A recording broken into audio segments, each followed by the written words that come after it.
말씀을 근거해서 사람의 창조 이런 제목으로 오늘도 하나님께서 우리에게 크신 은혜 주시기를 주의 이름으로 축원합니다.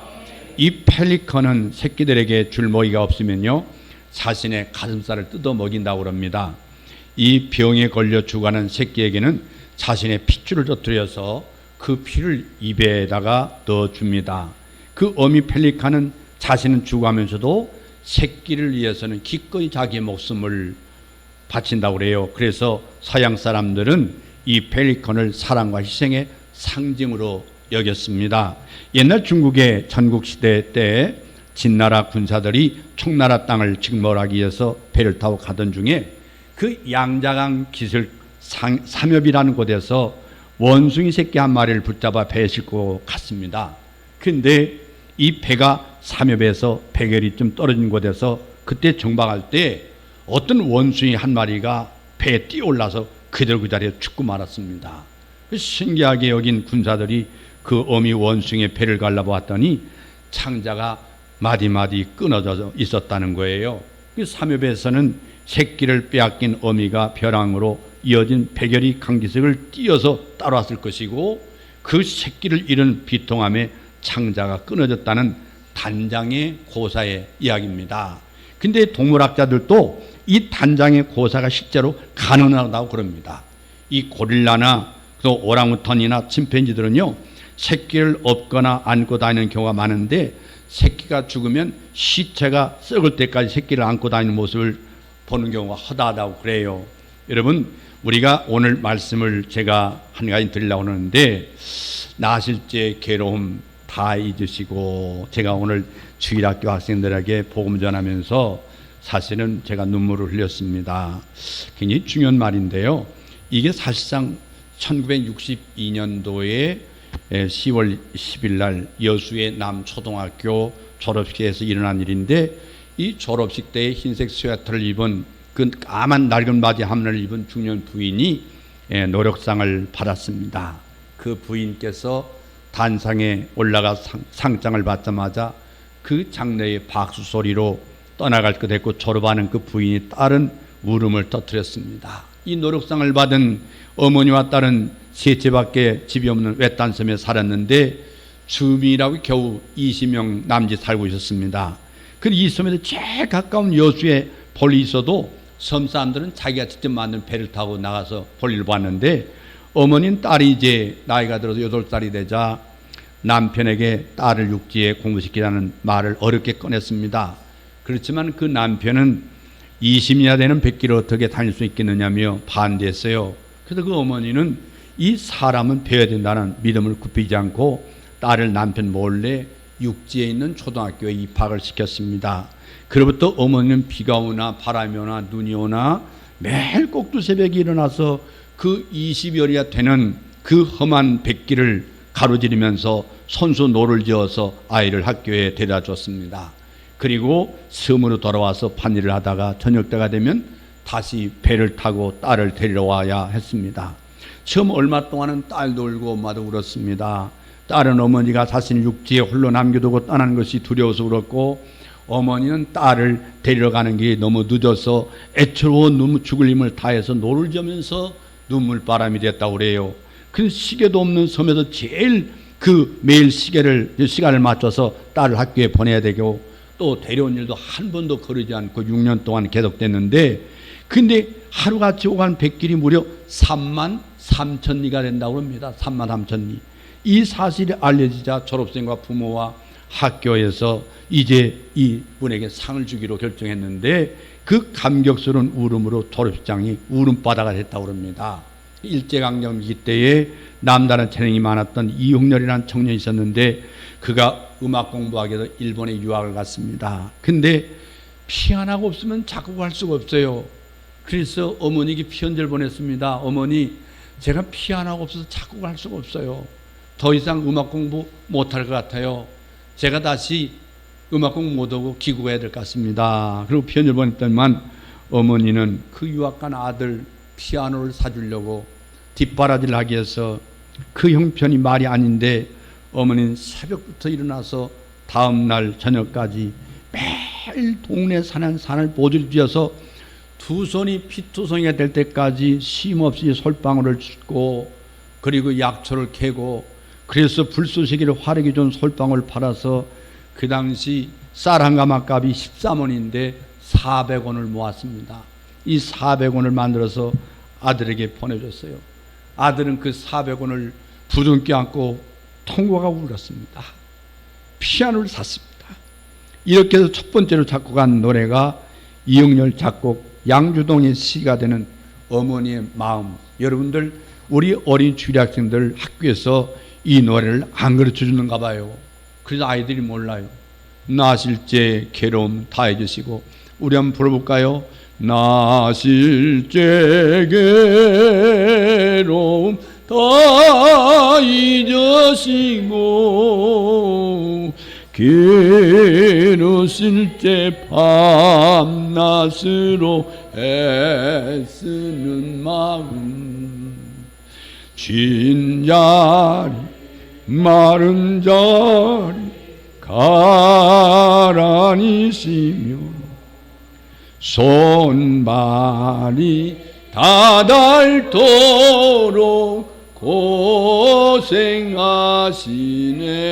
고생하시네. 하늘 아래 금옷에 높다 하리요.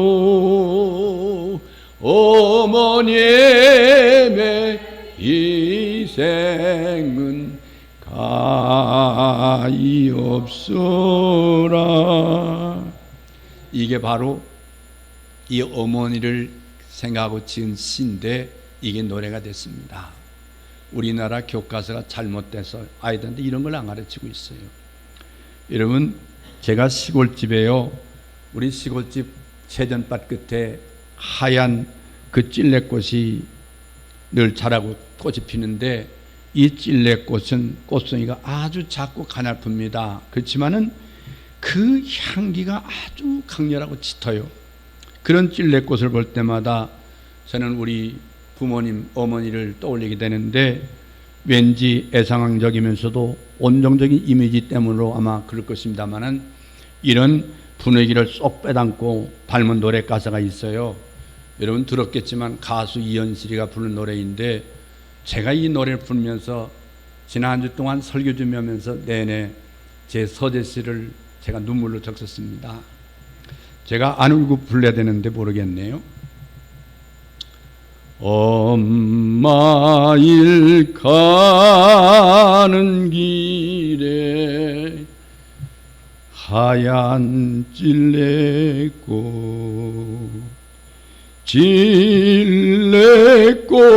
하얀 잎은 맛도 좋지.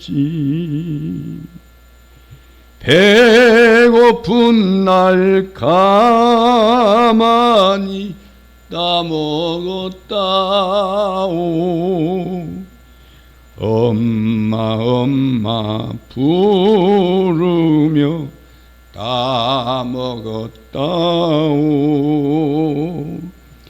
밤 깊어 까만데 엄마 혼자서 하얀 발목 바쁘게 내게 오시네. 밤마다 꾸는 꿈은 하얀 엄마 꿈. 산등성이 너머로 흔들리는 꿈. 여러분, 해질녘 어스름할 쯤에 생솔까지 하나 버리고 찔레꽃이 하얗게 피어있는 울타리를 돌아 대나무 사리문을 여럿서 열고 들으시면서 너 배고프지? 그러시던 어머니 목소리가 아이도 귓가에 쟁쟁합니다. 이제는 다시 볼 수 없는 모습, 다시 들을 수 없는 음성이기 때문에 다 가슴이 쓰리고 아픈데 끝도 없이 밀려드는 회한과 그리움에 그냥 땅바닥에 주저앉아서 어머니라고 울고 싶어집니다. 기쁘고 행복한 주일입니다. 오늘 또 하나님의 형상대로 어머니 아버지의 살과 피를 통해서 우리에게 생명을 전수해 주신 하나님께 감사, 부모님께 효도하시기를 주의 이름으로 축원합니다. 여러분, 창조의 극치는 인간입니다. 하나님은 사람을 마지막으로 창조하기 위해서 모든 만물을 먼저 창조하셨습니다. 하늘의 별과 해와 달과 그리고 공기, 땅, 물, 이 모든 걸 창조한 이유는 인간을 창조하기 위해서 창조하신 것입니다. 하나님께서 인간이 외롭거나 배고프지 않고 충만한 삶을 살 수 있도록 자연과 더불어서 완벽한 교제를 하도록 하나님이 만들어 주셨습니다. 이렇게 모든 만물 창조하신 후에 사람을 지으셨습니다. 사람을 처음으로 만들지 않는 이유는 사람이 덜 중요해서가 아니라 사람이 제일 중요하기 때문에 나중에 만드셨습니다. 마치 모든 준비를 마친 후에 신부가 드레스를 입고 결혼식장에 등장하는 것처럼 우주 만물과 지구를 만드시고 인간이 살 수 있는 환경을 모두 만드신 후에 마지막으로 창조에 꽂힌 사람을 만드셨습니다. 이것은 우리가 상상할 수 없는 하나님의 창조의 완벽한 드라마입니다. 하나님의 창조에는 부족함이 없습니다. 하나님의 창조에는 미완성이 없습니다. 하나님의 창조는 불균형을 만들지 않았습니다. 하나님의 창조는 완전한 균형이요, 완벽한 아름다움이요, 완벽한 충만한 줄로 믿습니다. 이렇게 완벽한 생명의 지구, 하나님의 호흡인 지구가 아무리 좋다 할지라도 그곳에 사람이 없다면 무슨 의미가 있겠습니까? 좋은 집이 있다 해도 그거는 누가 사느냐가 중요합니다. 건물다 중요한 것은 그 건물 안에 살고 있는 사람인 걸 여러분 아시죠? 이 지구보다 더 중요한 것은 이 지구 안에 살고 있는 사람입니다. 여러분이 중요합니다. 여러분이 복받는 창조의 꽃입니다. 여러분은 창조의 완성이요 창조의 영광인 걸 믿으시기를 바랍니다. 하나님이 뭔가 부족하거나 우리를 어떤 목적에 사용하기 위해서 만든 것이 아니라 하나님이 영원한 교제와 축복을 나눌 파트너로 만들어 주셨습니다. 이것이 마치 남자가 여자를 아기 낳는 도구로 쓰기 위해서 혹은 성적인 만족을 위해서 집에서 일하는 청소부로 쓰기 위해서 결혼하는 것이 아닌 것과 같습니다. 아내를 혹은 남편을 만나는 건 서로 이용하고 필요해서가 아니라 서로 사랑하고 교제하게 하는 것으로 이렇게 해서 만나는 것입니다. 이것이 인간 창조예요. 인간 창조를 어떻게 하셨는지를 대해서 26절에 말씀하고 있습니다. 여러분 26절 말씀 한번 읽겠습니다. 하나님이 가라되 우리의 형상을 따라 우리의 모양대로 우리가 사람을 만들고 그로 바다의 고기와 공중의 새와 육축과 온 땅과 땅에 있는 모든 것을 다스리게 하자 하시고, 인간의 창조는 창조의 절정입니다. 모든 피조물과 다른 존재이기 때문에 창조의 방법도 다릅니다. 첫날부터 다섯째 날까지 창조에는 하나님이 가라되, 하나님이 말씀하시니 말씀으로 지었습니다. 의논을 하거나 생각하는 것에 대한 개념이 없었습니다. 하나님이 단독적으로 생각하시고 명령하셨습니다. 그러나 인간은 그러게 하지 않았습니다. 여기 인간됨의 가치와 영광이 있습니다. 여러분 26절 말씀 보시면 하나님이 가라되 우리가 우리 형상대로 우리의 모양대로 우리가 사람을 만들자고 말하고 있습니다.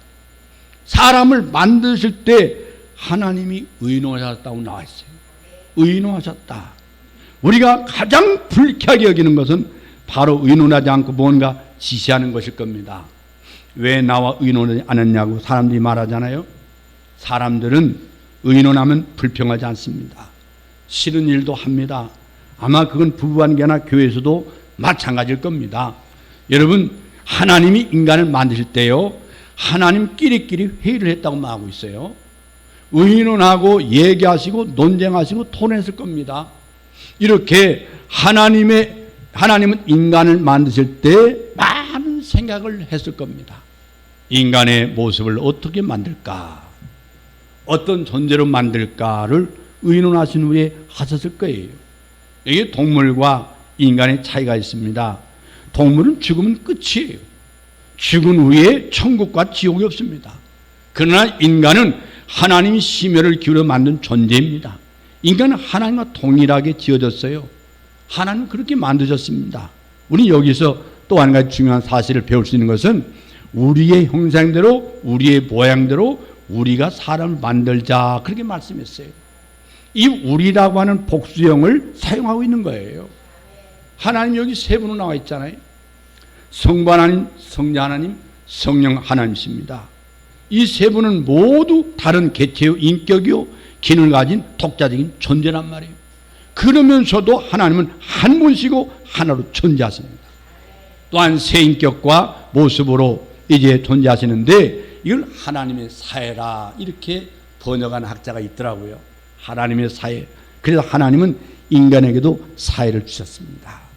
하나님 사회의 특징은 일치합니다. 하나 되게 하는 것이죠. 하나 되게 하는 것. 하나님이 세상에 사람을 보내시고 인간을 만드시는데 만일 인간에게 죄가 없었다면 분열도 없어질 겁니다. 미움과 분쟁과 전쟁과 싸움이라는 게 없었을 거예요. 하나 되지 못한 데서부터 미움이 생기고 분열과 전쟁이 생기고 지옥을 만드는 거예요. 하나님 제일 기뻐하는 것이 하나 되는 겁니다. 부부가 하나 되고 교회가 하나 되고 우리가 하나 되고 이 호국의 달에 민족이 하나가 되고 우리 민족이 이렇게 밥술이나 먹고 살고 있을 때 노조들은 데모를 하게 되고 누구를 위한 데모인지 노조인지 알 수가 없습니다. 노조위원장과 간부들을 위한 데모인지 지금까지 그래왔기 때문에 이제는 비밀이 없어졌습니다. 국민 모두가 다 인정하고 공감하고 있습니다. 누구를 위한 노조이냐. 이제 우리 국민이 정신을 차려야 됩니다. 제가 찔레꽃 노래를 부른 것은 우리 어머니 아버지가 허리띠를 졸라매고 그렇게 자식을 낳고 자기 배는 넣을 걸 자식 배에 넣어주면서 교육을 시키고 가르쳤기 때문에 오늘 이 나라가 밥이나 먹고 사는 세계 경제 대국이 된 걸 여러분 아시지 않습니까?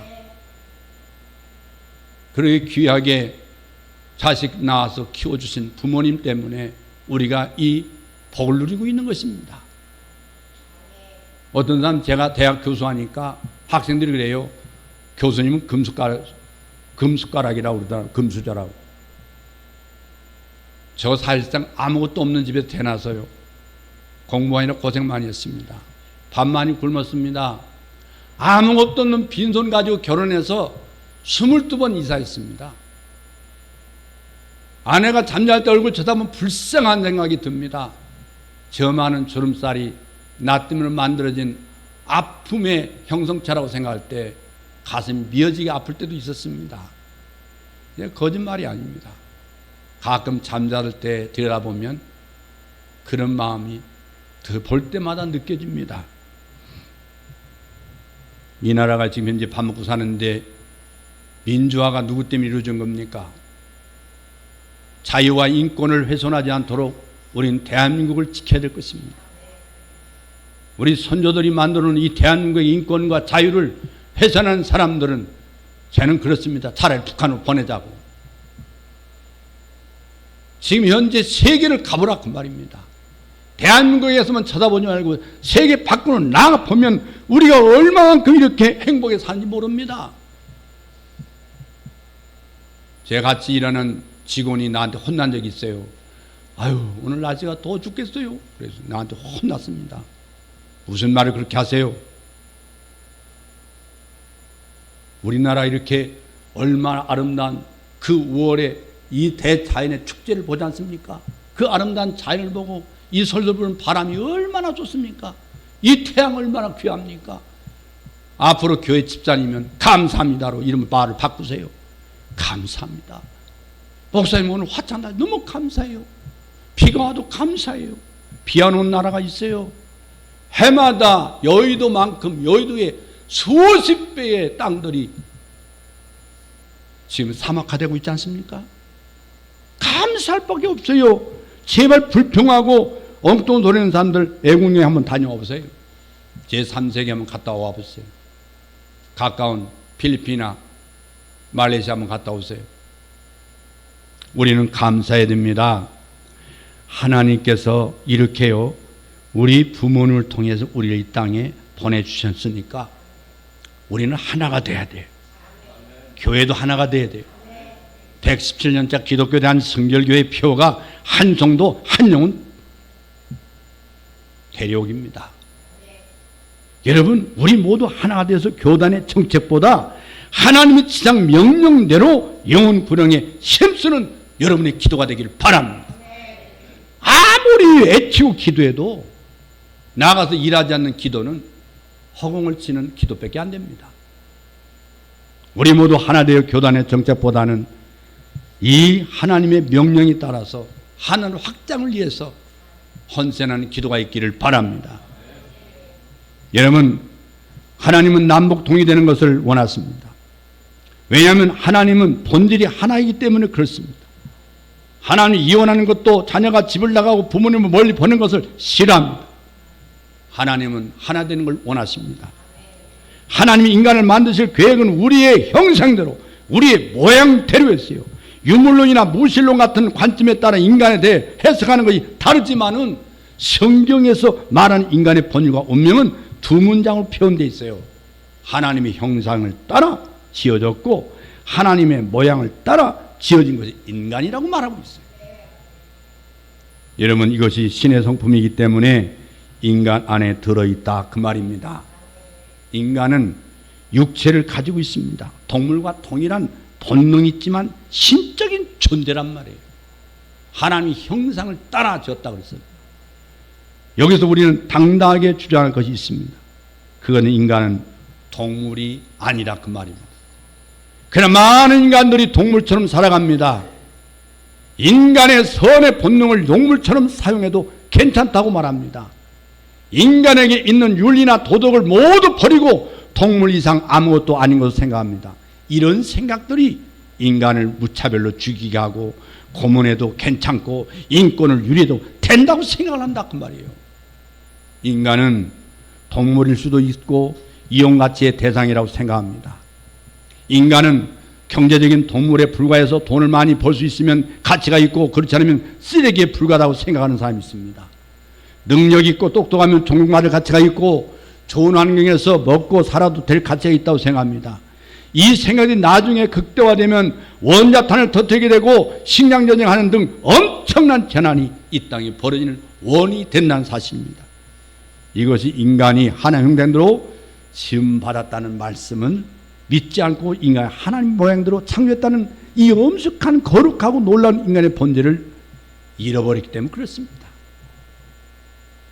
이게 불신앙이에요. 이게 불신앙이에요. 교회를 아무리 오래 다녔다고 해도 하나님이 천지를 창조했다는 사실을 믿지 않으면 그 믿음이 아닙니다.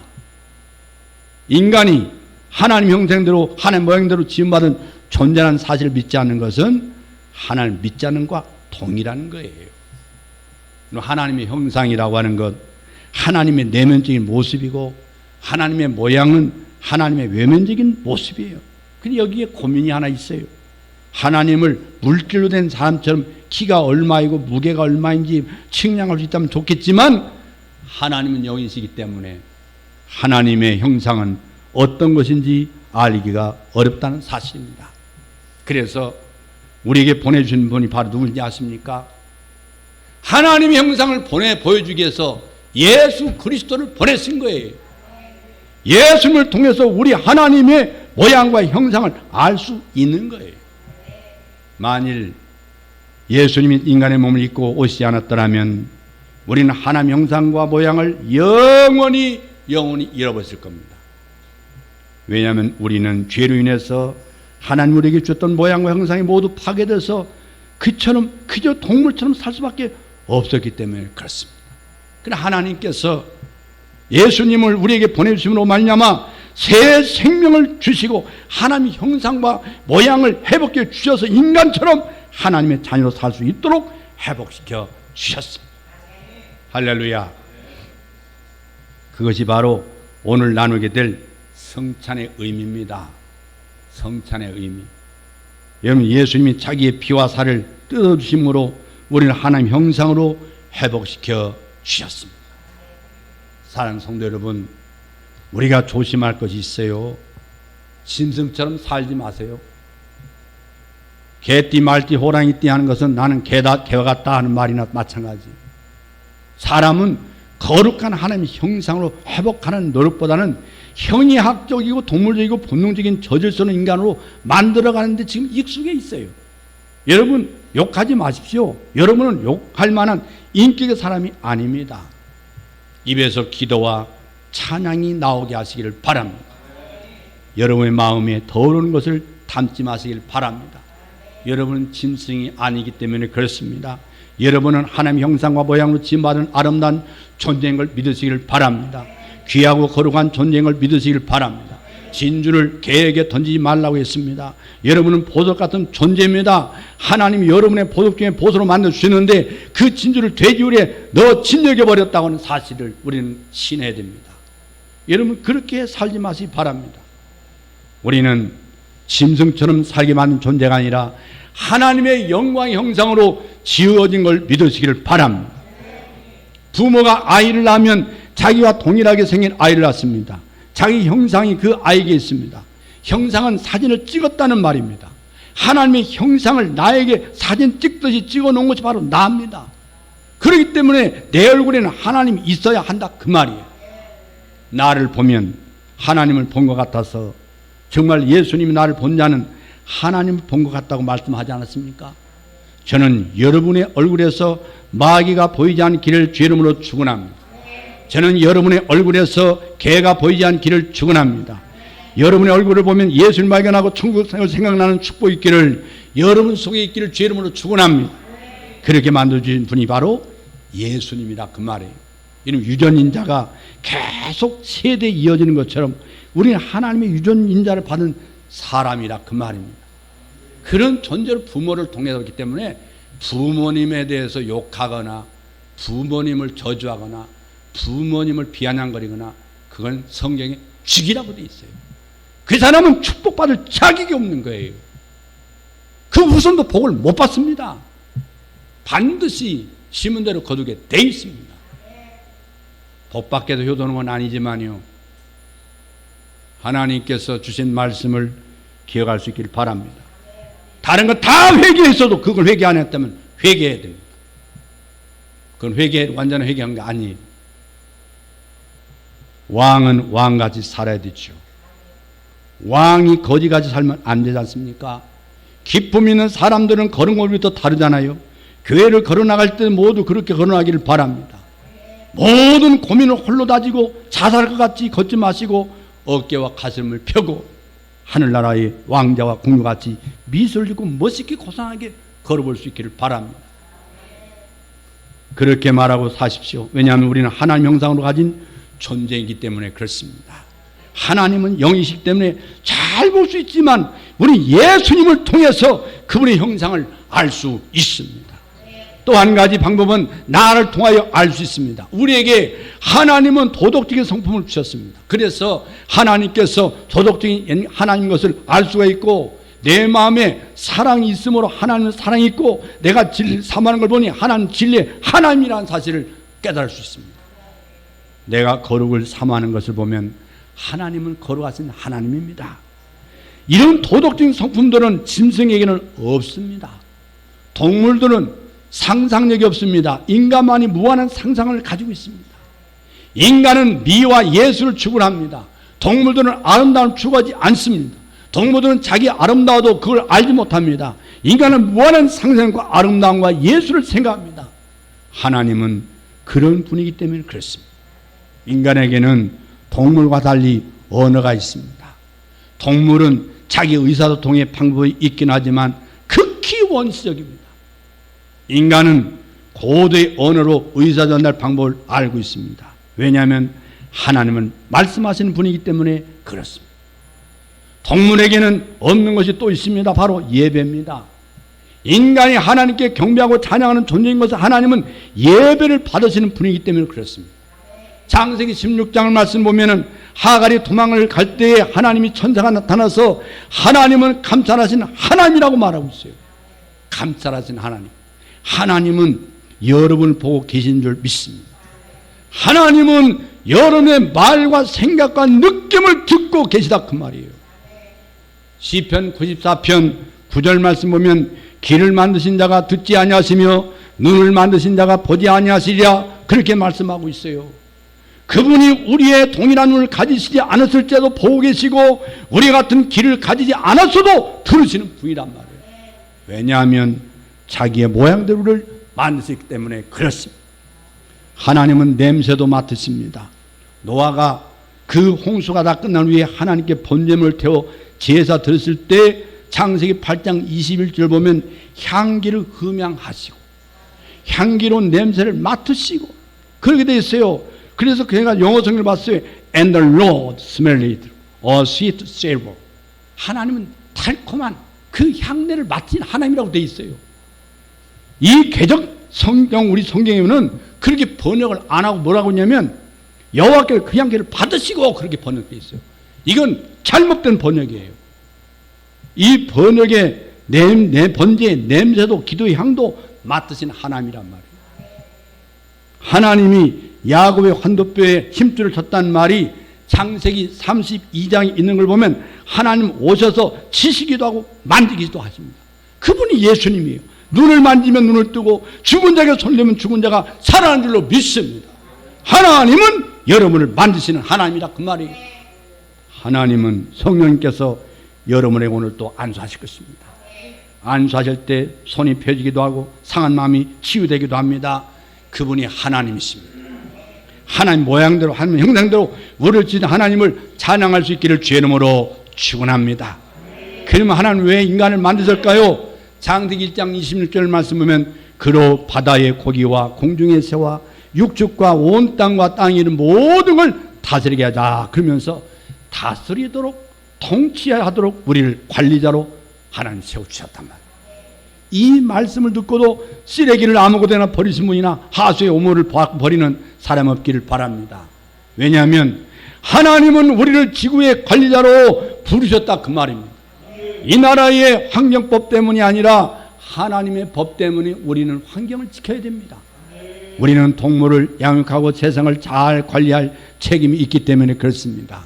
사람에게 육축과 동물과 지구의 모든 것을 관리하고 다진 책임을 주셨습니다. 이것이 인간의 본분이고 사명이요. 인간이 그저 애기 낳고 돈 벌고 잘 먹고 쾌락 끼고 동화지 살라고 만든 게 아니다는 그 말입니다. 하나님의 형상대로 모양대로 사람을 지으시고 이 지구를 다스리고 관리한 책임을 주셨어요. 이 지구 관리는 못하더라도 집 관리라도 잘하시는 여러분 되기를 주의 이름으로 축원합니다.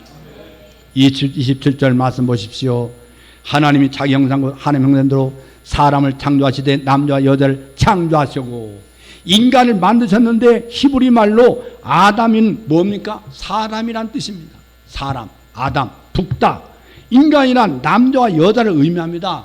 죄를 지은 인간은 여자를 학대하고 때리고 애기 낳는 도구로 생각하고 성욕구를 충족하는 도구로 생각합니다.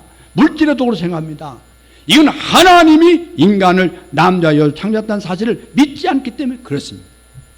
여러분 인간을 왜 짐승처럼 생각할까요? 왜 여자를 때릴까요? 저는 우리 교회 여자를 때리는 남자가 하나도 없기를 바랍니다. 아멘 하는 거 보니까 있는 것 같아요. 남자나 여자나 똑같은 인간이에요. 남자 없는 여자 없고 여자 없는 남자가 없습니다. 이것이 바로 하나님의 질서이고 원칙입니다. 그러나 역사적으로 보면은 죄를 지은 인간들이 얼마나 이 원칙을 바꾼지 모릅니다. 제일 나쁜 것은 남자 역할과 여자 역할을 바꾼 거예요.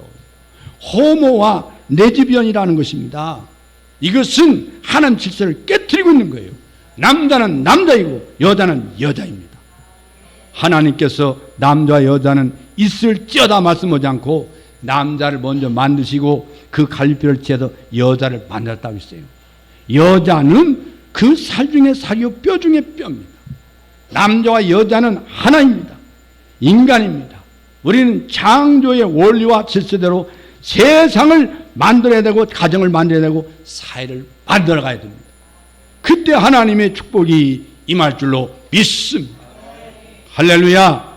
여러분, 남자와 여자를 만드셨다고 하는 것은 더욱 중요한 것은 인간은 사명을 받은 존재라는 뜻입니다. 사명.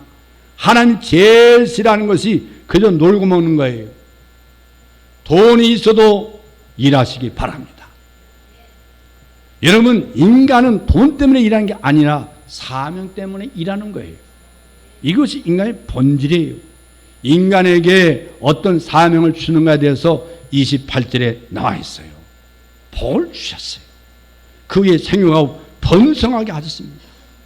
지구에는 산화제를 하지 않아도 먹을 것이 있고 살 땅이 있습니다.